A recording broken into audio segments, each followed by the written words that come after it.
Number ഇതിലൊന്ന് save ചെയ്തോട്ടെ, ഒന്നിരിക്കാവോ? അതിന് സേവ് ചെയ്യേണ്ട ആവശ്യമൊന്നുമില്ല.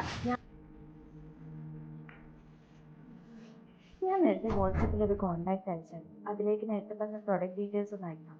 ഓക്കെ, ഞാൻ ആ നമ്പർ ഇതിലൊന്ന് സേവ് ചെയ്തോട്ടെ, ഒന്നിരിക്കാവോ? അതിന് സേവ് ചെയ്യേണ്ട ആവശ്യമൊന്നുമില്ല. ഞാൻ അയച്ച കോൺടാക്ട് ഉണ്ടല്ലോ, അതിന് നമ്പർ ക്ലിക്ക് ചെയ്യുമ്പോൾ 3 ഓപ്ഷൻസ് വരും.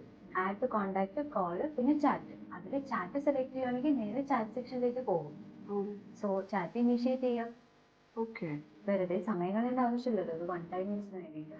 ഓക്കെ ഓക്കെ അല്ലാതെ വേറൊരു ഓപ്ഷനും കൂടിയുണ്ട്.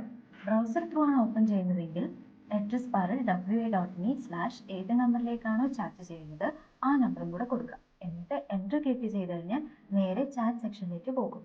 സോ ഇവിടെയും നമുക്ക് കോൺടാക്ട് സേവ് ചെയ്യേണ്ട ആവശ്യമില്ല. ഓക്കെ. സോ ഇങ്ങനെ ചെയ്യുമ്പോൾ നമുക്ക് ടൈം സേവ് ചെയ്യാം, അതുപോലെ തന്നെ കോൺടാക്ട് ലിസ്റ്റ് ക്ലീൻ ആയി നിലനിർത്താം. Small tips, big convenience.